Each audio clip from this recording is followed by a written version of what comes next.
días a todos, gracias por estar aquí. Mi nombre es Mariano Capellino, CEO de IMSA, compañía de gestión de fondos de inversión con oficinas en Detroit, Miami, Buenos Aires y España.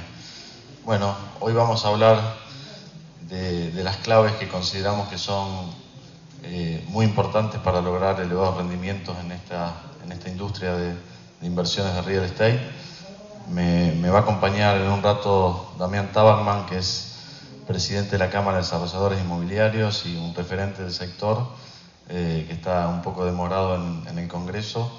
Así que bueno, vamos a ir empezando y compartiendo nuestras experiencias y ojalá que sean de mucho valor para que a la hora de tomar decisiones de inversión inmobiliaria realmente les ayude a tomar la mejor decisión.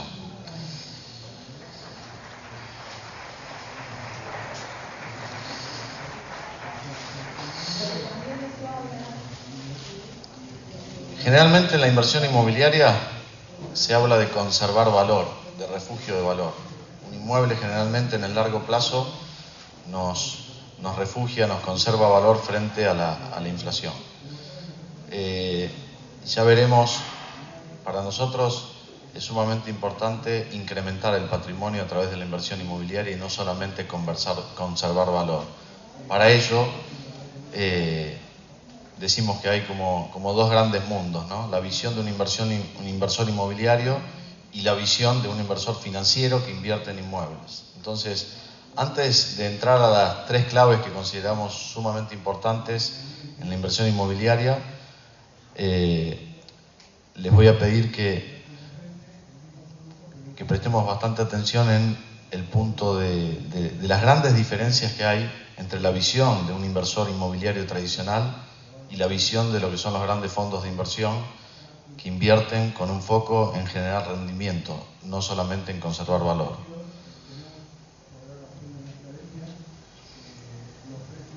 Entonces, generalmente el inversor inmobiliario compra un inmueble y se lo queda toda la vida o muy a largo plazo. Eso nos permite, digamos, crear una sola variable que agrega valor, que es la renta inmobiliaria.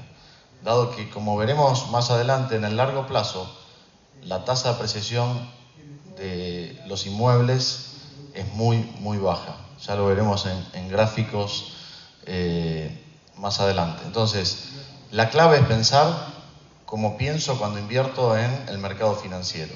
O sea, entender muy bien el mercado, los fundamentals del mercado, saber cuándo entrar, cuándo salir, es clave, digamos.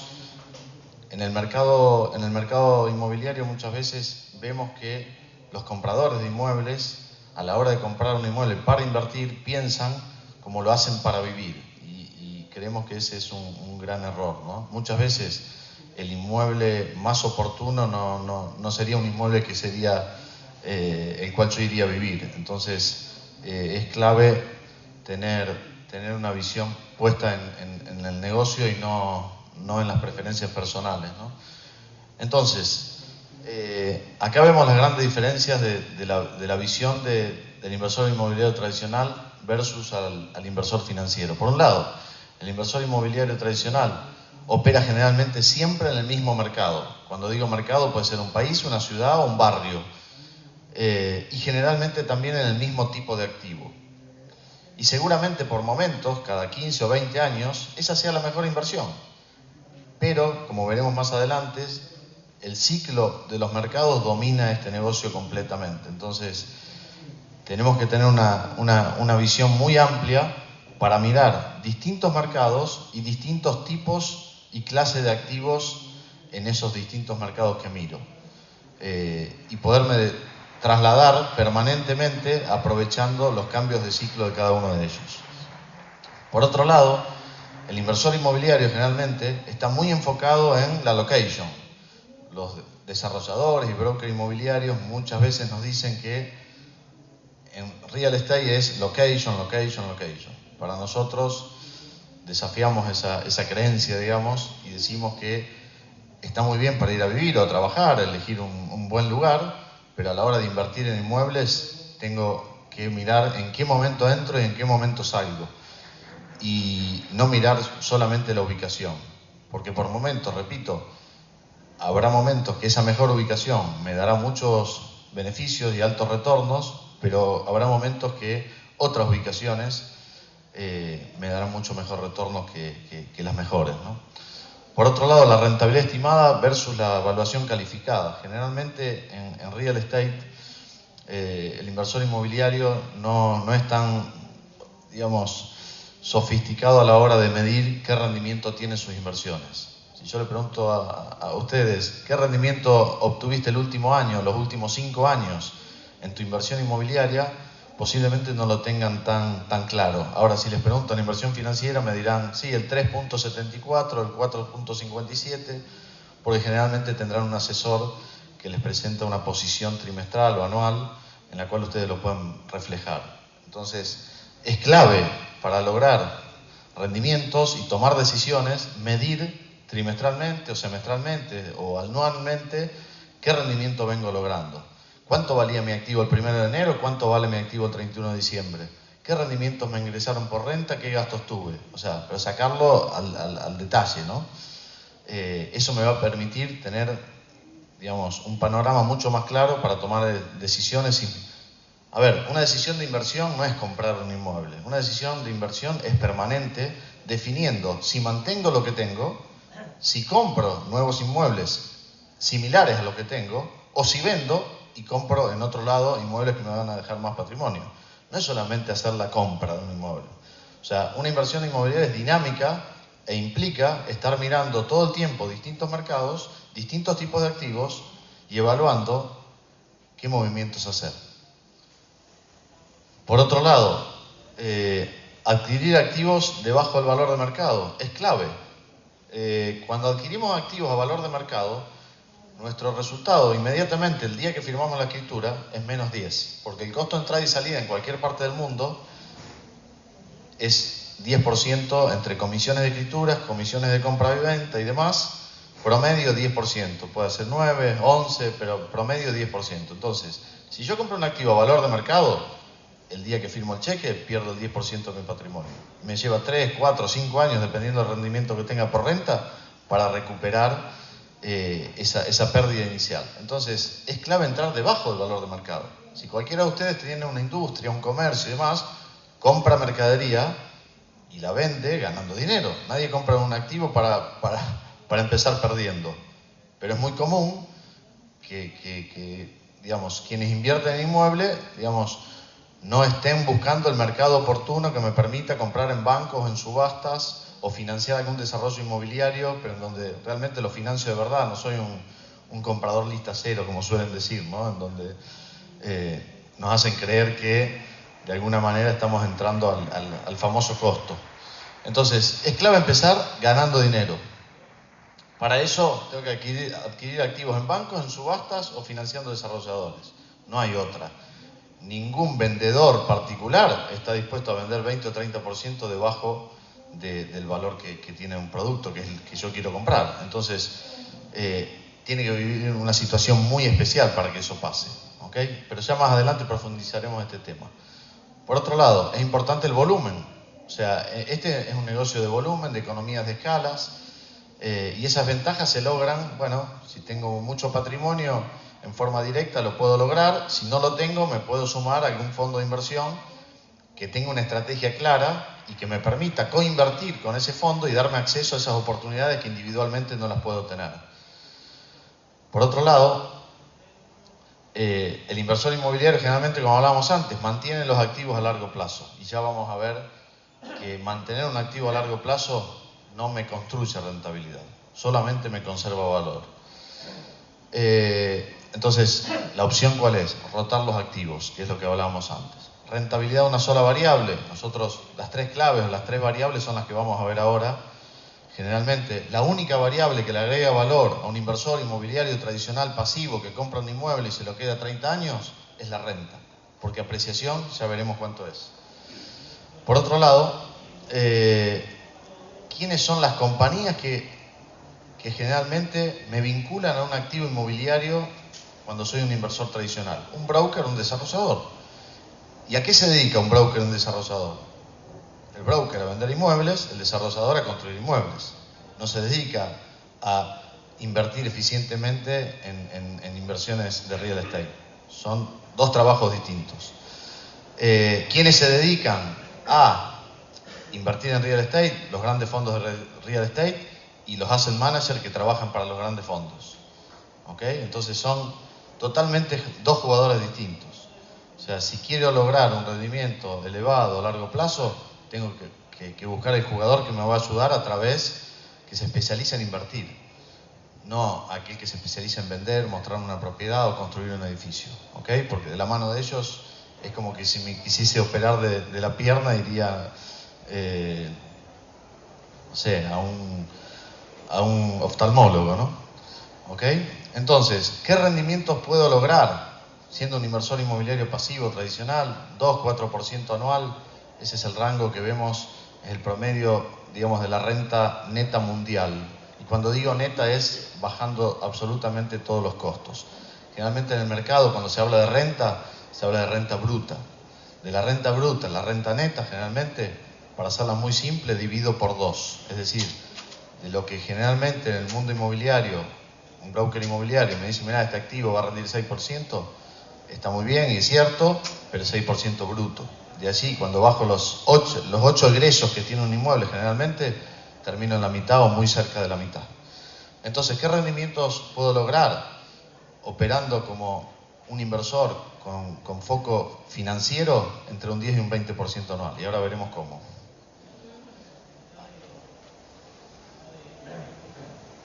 Bueno, ¿estamos bien hasta ahí? ¿Alguna pregunta? ¿No? Bueno, igual vamos a intentar ir rápido para que quede un espacio al final y puedan preguntar. Entonces, primer clave, visión global. Tu mercado es el mundo y tu trabajo es identificar dentro del mundo cuál es el país más atractivo y dentro de ese país cuál es la ciudad más atractiva, y dentro de esa ciudad cuál es el barrio más atractivo, y dentro de ese barrio cuáles son los distintos segmentos de activos, ya sea vivienda, primera vivienda, segunda residencia para extranjeros, terrenos, oficinas, retail. Entonces, el trabajo es identificar en cada fase del ciclo que está cada activo inmobiliario cuando ya he decidido entrar a un mercado. Y estudiar los mercados lleva bastante tiempo y tomar las decisiones de entrar también lleva bastante tiempo. Por ejemplo, nosotros, España, empezamos a estudiarlo en el año 2010 y recién entramos en el 2016. 6 años de análisis. Entonces, es clave, como decíamos, identificar los mercados que están en crisis, que me permiten llevar adelante toda esta estrategia de inversión que le vamos a ir comentando. Entonces, por un lado, un ciclo inmobiliario, esto es simbólico, obviamente todos los ciclos no son perfectos como este, tienen una fase de recuperación, una fase de expansión, una fase de corrección y de recesión, ¿no? Generalmente estos ciclos completos demoran entre 15 y 20 o 25 años pasar. Cada mercado es distinto y tiene curvas más aceleradas o más amesetadas. Entonces, ¿cuál es nuestro trabajo? Identificar en un mercado cuando viene cayendo, cuándo toca fondo. Y es muy difícil saber cuándo toca fondo, porque hasta que no tengo el informe trimestral siguiente y veo si sigue cayendo o dio la vuelta, no lo puedo saber.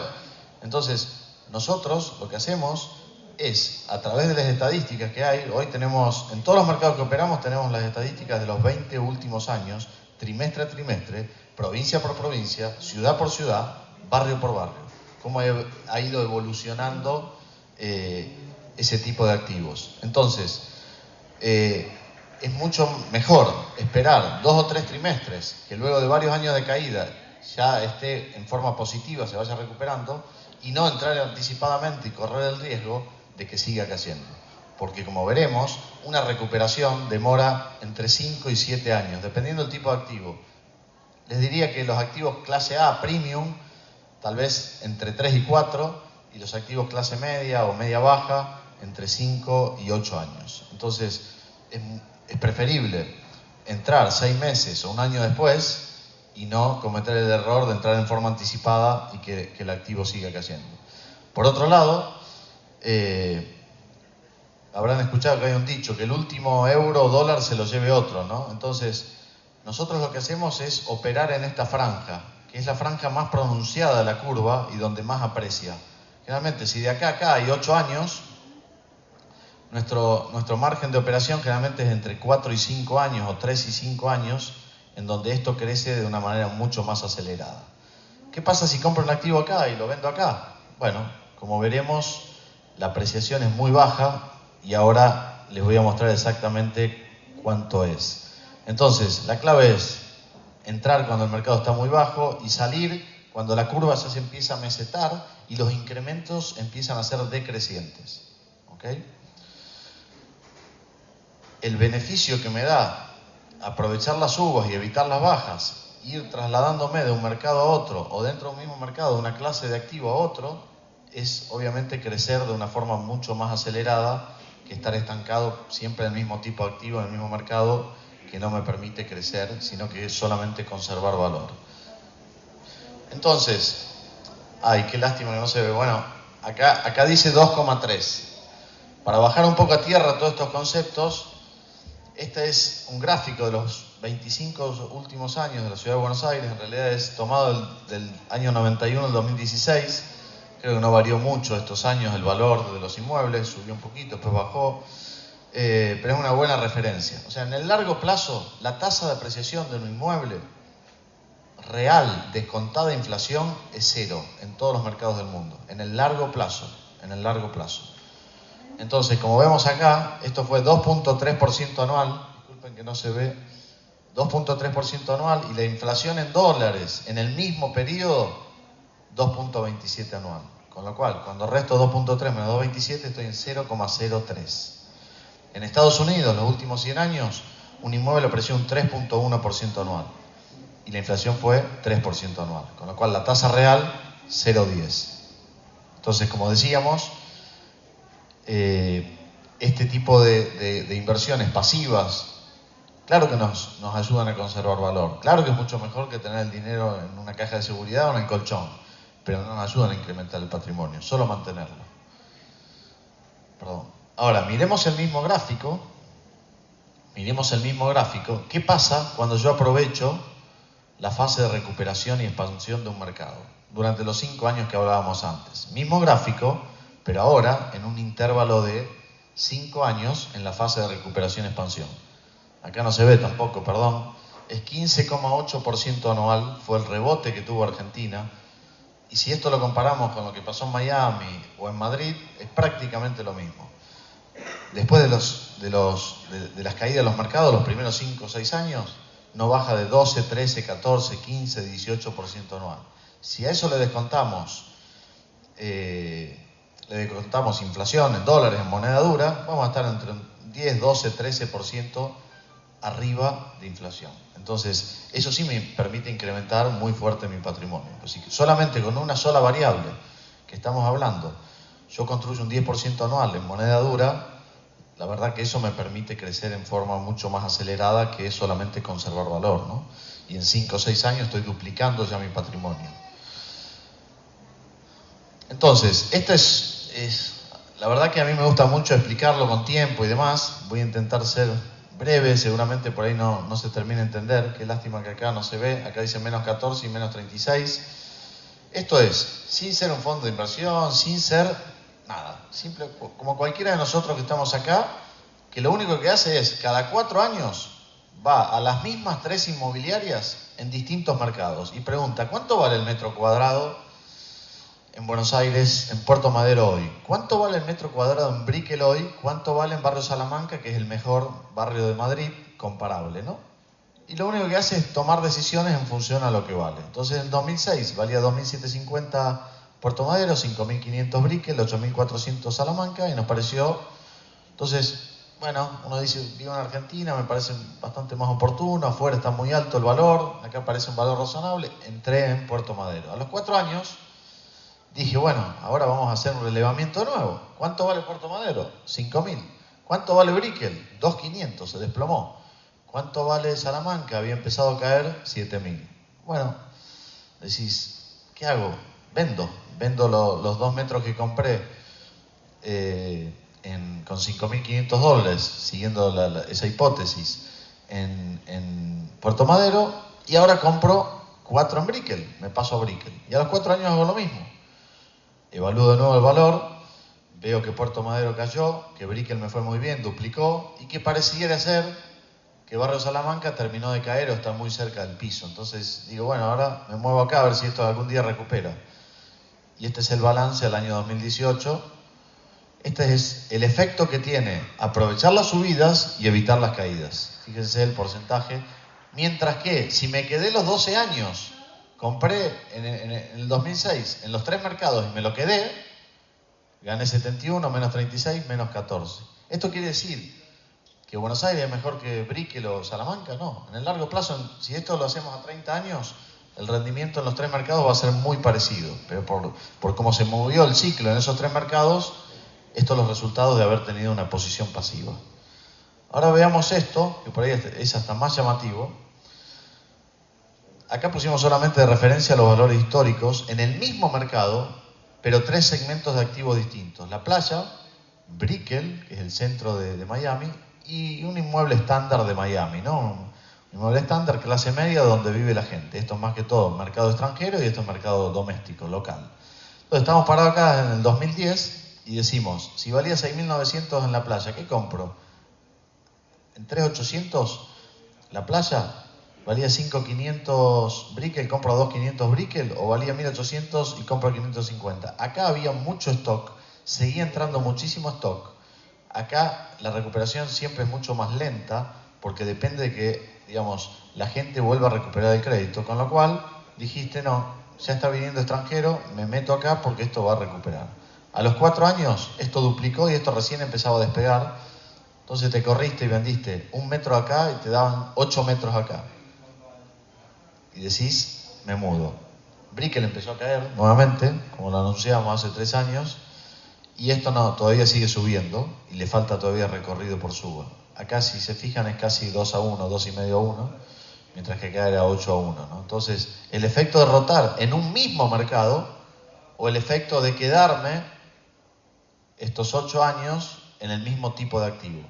Igualmente, como otra gran hipótesis nuestra es que en un mercado desarrollado, como este tipo de activo estándar cae mucho más fuerte y el extranjero no va en búsqueda de ellos, cuando ese mercado recupera y vuelve el crédito y se recupera la economía, la tasa de apreciación es mucho más alta y a su vez, como cayó mucho más fuerte, el porcentaje es mucho más grande en la rentabilidad, ¿no? Entonces, a ver, esto por ahí es un poco descolocado en esta, pero no se me quería pasar de mencionarlo. Nosotros decimos que como inversores extranjeros, cuando salimos de nuestro mercado donde vivimos, muchas veces tenemos miopía. ¿Y por qué miopía? Porque creemos que ese mercado está representado por el barrio más importante de la ciudad más importante. Entonces, vamos a Miami, creemos que el mercado es todo lo que está pasando en Brickell o en la playa. Vamos a New York, pensamos que es lo que pasa en Manhattan. Vamos a Madrid, pensamos que es lo que pasa en Barrio Salamanca, o El Retiro, Chamberí. Y ahí nos quedamos con esa visión. Pero justamente lo que pasa en ese segmento del mercado, que representa el 1, el 2% del mercado global, no tiene nada que ver con lo que pasa en el resto del mercado. Porque justamente ese mercado, como todos los extranjeros que arriban van con la misma visión, hace que ese mercado se recupere mucho antes, mucho antes. Y ahora ya lo vamos a ver con números ya precisos que nosotros seguimos, ¿no? Entonces, por ejemplo, miremos lo que pasó en Madrid. O sea, España en el año 2008 empezó a caer. El promedio de la curva, que la vamos a ver luego, de la curva residencial, tocó fondo en noviembre del 2016. El promedio. Ahora, miremos qué pasó en Barrio Salamanca, que es el barrio más conocido y más emblemático de Madrid. Terminó de caer en el 2013. ¿Cómo puede ser? Si el mercado terminó de caer en el 2016, ¿por qué Salamanca? Porque todos los extranjeros dijeron, crisis España, vamos a España. Vamos a aprovechar la crisis. Y eso hizo que toque fondo mucho antes, y cuando el resto estaba recuperando, este es el valor actual, 2019, pero en el 2017 ya había recuperado todo lo perdido. En el 2008, antes de la caída, esto valía 5.220 euros el metro, promedio, ¿no?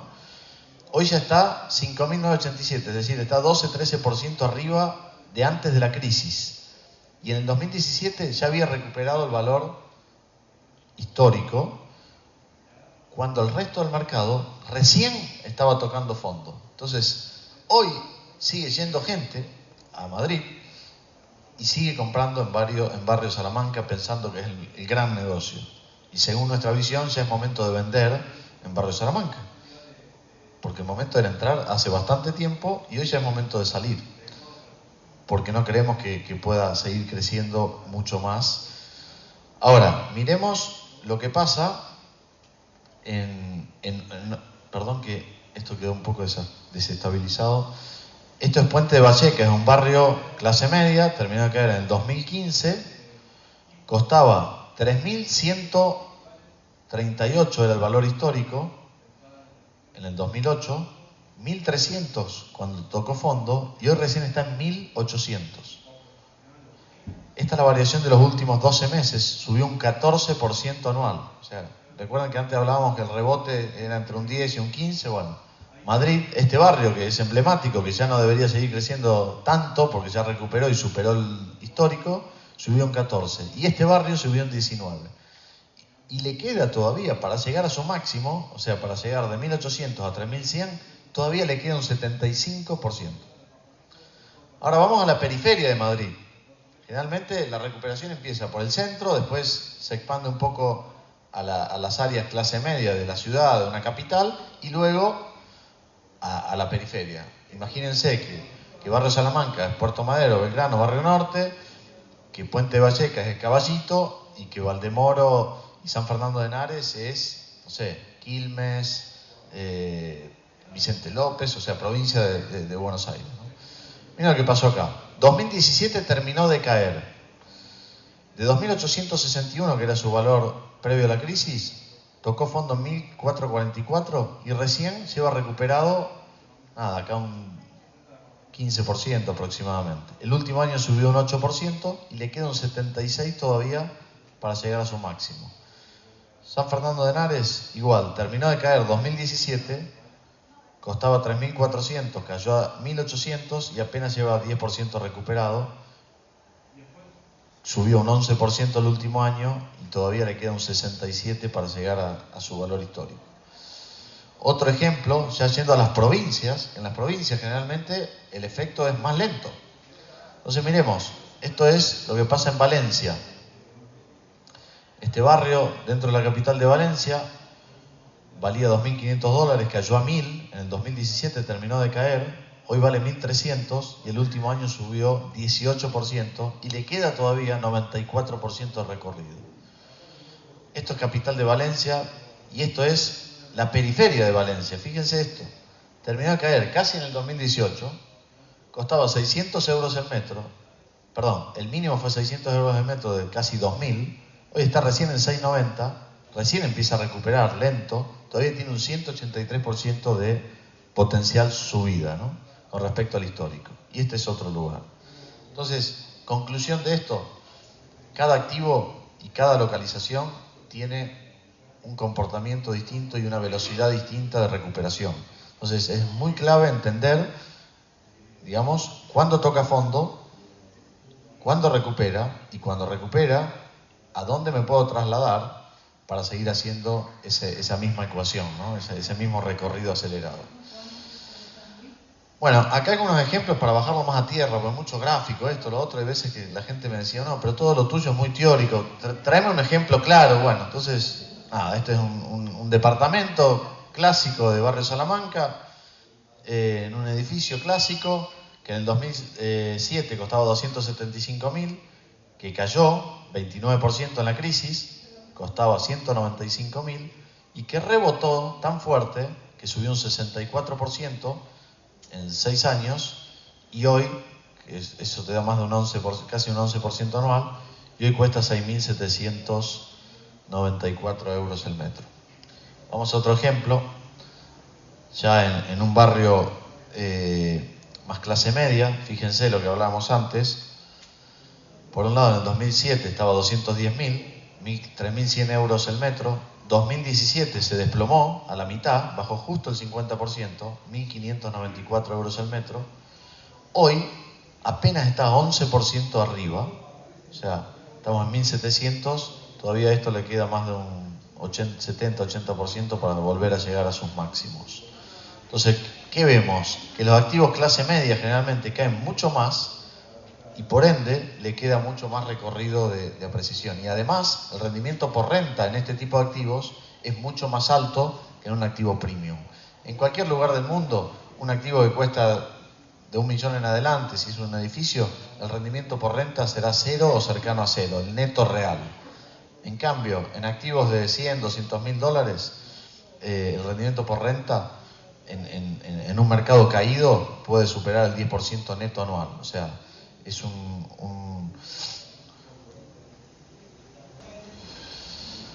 Bueno, esto está un poco corrido, disculpen. Esto es Brickell, 2007, antes de la crisis, 420.000 dólares. Este departamento, a razón de 570 al pie o equivalente a unos 5.700 el metro, se cayó en el 2009 a 160.000. Para los que dicen que los inmuebles premium nunca caen, esto es una gran demostración que no es así. Claro que caen los activos premium. Fíjense, esto bajó más del 50%. Recuperó, pasó a 338 en el 2015, o sea, recuperó un 100%, duplicó el valor en 5 o 6 años, y hoy de nuevo, desde hace 3 años, que está corrigiendo y ya está 26% debajo de su máximo 2015. Por eso es muy importante, fíjense lo importante de haber comprado oportuno y salido en el momento correcto, ¿no? No quedarse porque luego viene la corrección y el ajuste nuevamente. Fíjense, el señor que compró aquí a 4.20 en el 2007 y no salió, hoy tiene un activo 12 años después a 250, que debe ser un 30%, un poquito más de un 30% debajo de 12 años atrás. Bueno, me están apurando, disculpen. Esto es un ejemplo en inmuebles clase media, en Miami también, que tuvieron un ciclo distinto. 2007, 223.000, 60.000 los comprábamos 2011 o 12 era el valor, 73% abajo, o sea, caen mucho más generalmente los activos clase media, y fíjense luego cómo rebotan, valiendo hoy casi 200.000 de nuevo, muy cercano al histórico 2007, y subiendo un 233% en 8 años, ¿no? Bueno, voy a ir muy rápido. Este es un ejemplo en Detroit, otro mercado que estamos operando actualmente. 2007, 188.000, cayó 73% a 51.000 y hoy subió en estos 7 años casi un 250% y ya recuperó su valor. Esto obviamente ya no es momento de entrar en este tipo de activos más premium, pero sí que hay oportunidades todavía en la clase media. Fíjense esto, 143.000 2007, 20.000 2012, cuando estaba en la crisis más profunda que vivió Detroit. 2012 y 13 cayó en bancarrota. 2019 subió un 60%, que es mucho, pero miren cuánto le queda, de 32 a 143, bueno, no sé, 500% todavía, 400. Entonces, fíjense cómo cayó esto y fíjense que apenas está recuperando y cuánto ya recuperó en estos años, ¿no? Bueno, esto es una operación que nosotros hicimos como para, aparte de mostrarles lo que pasa en el mercado, mostrarles una operación real en un edificio que compramos, compramos en realidad 37 unidades de 180 que había en la comunidad, y este es un ejemplo del valor de compra. Se pagó, valor de compra era 50.000, pero bueno, acá está, 50.000, perdón, se vendió a los 5 años por 130.000, eso dio un 33,3%, incluida los rendimientos por renta anual neto. Segunda clave, y ya termino, me están echando y me faltan 2 todavía, pero bueno, voy a intentar ir muy rápido. Adquisición de activos en distrés, lo que hablábamos antes. Buscamos un mercado que se haya caído muy fuerte y dentro de ese mercado empezamos comprando debajo del valor de mercado. Entonces, la clave está comprar debajo del valor de mercado, pero ¿dónde se compra? En bancos. no puedo ir a una inmobiliaria a pretender comprar debajo del valor del mercado porque la inmobiliaria representa a un vendedor que está queriendo sacar el valor de mercado.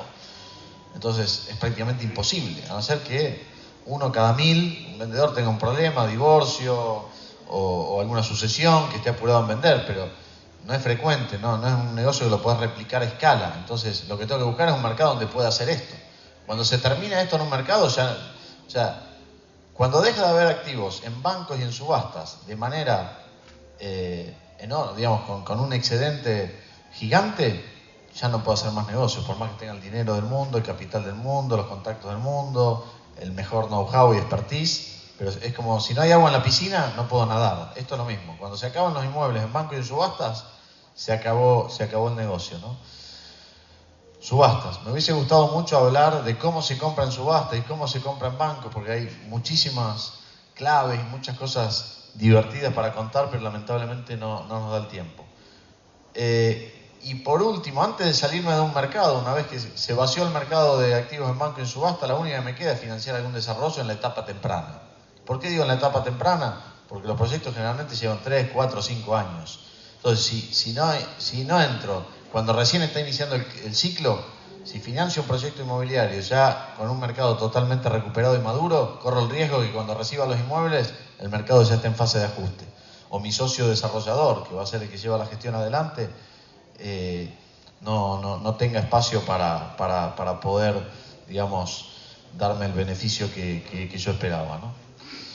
Entonces, esta es una operación de compra y venta que hicimos en el año 2003. En realidad 7 meses, nosotros siempre contemplamos 4 meses para encontrar una oportunidad, con lo cual el rendimiento lo sacamos incluyendo esos 4 meses de ociosidad. Pero en realidad esta operación se hizo en 3 meses. Se compró en septiembre, se compró en enero y se vendió en abril. De septiembre a enero es el tiempo que consideramos que nos llevó a conseguir esta oportunidad. Pagamos 7.25, vendimos 1.200.000, 46% anual. Esto es para demostrar que se puede comprar debajo del valor del mercado, ¿no? Y por último, crear valor a través de la gestión. Esto es otra clave. Tú puedes comprar un inmueble alquilado y rentado y totalmente renovado, eso te va a dar un rendimiento. Ahora, si lo compro sin alquilar, ya voy a tener un descuento adicional. Si lo compro sin renovar, voy a tener otro descuento adicional. Si lo compro en banco, voy a tener otro descuento adicional. Si lo compro en una subasta, más adicional. ¿Por qué? Porque cada uno de esos pasos requiere una gestión y esa gestión se paga con descuentos. Entonces, cuanto más estoy dispuesto a adquirir activos que requieran más gestión, más dinero voy a ganar. Cuanto menos dispuesto estoy a comprar activos que requieran gestión y tengan algo de incertidumbre, menos dinero voy a ganar. Para muchos de ustedes seguramente es mucho más seguro comprar un activo que vale 100 pero está alquilado y rentado que pagarlo a 70 y que haya que hacer bastante gestión y al final termine costando 85.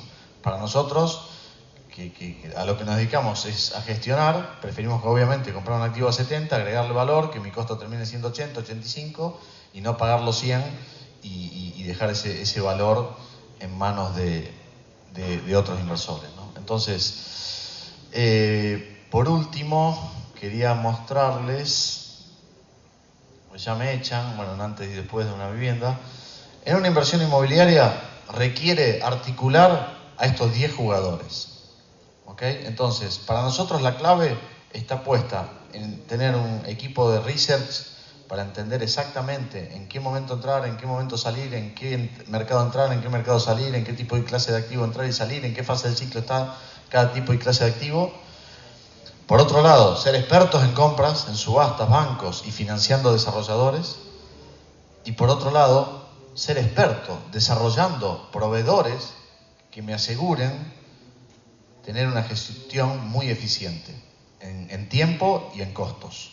Entonces, a cada uno de estos jugadores hay que encontrarlos, hay que seleccionarlos, hay que cogestionar con ellos para asegurar, porque cada uno de ellos hace su negocio y bueno, si los dejas libres, poco cuidarán el tuyo, ¿no? Entonces, es clave poder coordinar y trabajar con todos estos jugadores que son, bueno, brokers, que alquilan las unidades o las venden, compañías de inspección, compañías de título que son como el notario, compañías de seguro, de tasación, empresas constructoras que nos ayudan a reparar las unidades, a mantenerlas, asesores legales e impositivos que nos ayudan a hacer eficiente y óptima la parte fiscal y a cubrir todos los riesgos. Obviamente bancos que nos ayudan a financiar los proyectos, entonces, y a proveernos unidades. Entonces es clave coordinar a todos estos jugadores, ¿no?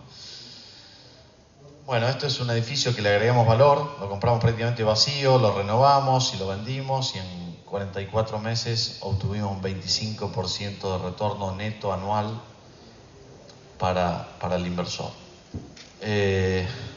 Rápidamente, algunos gráficos, cómo vemos los mercados que generalmente están en nuestro radar. Estados Unidos todavía sigue habiendo alguna oportunidad, mucho más en Detroit que en el resto, pero en algún lugar en Chicago también está muy bien. España para nosotros es el país por lejos más oportuno. Estamos mirando Italia y Puerto Rico. Y bueno, Latinoamérica la verdad que no estamos encontrando oportunidades hoy.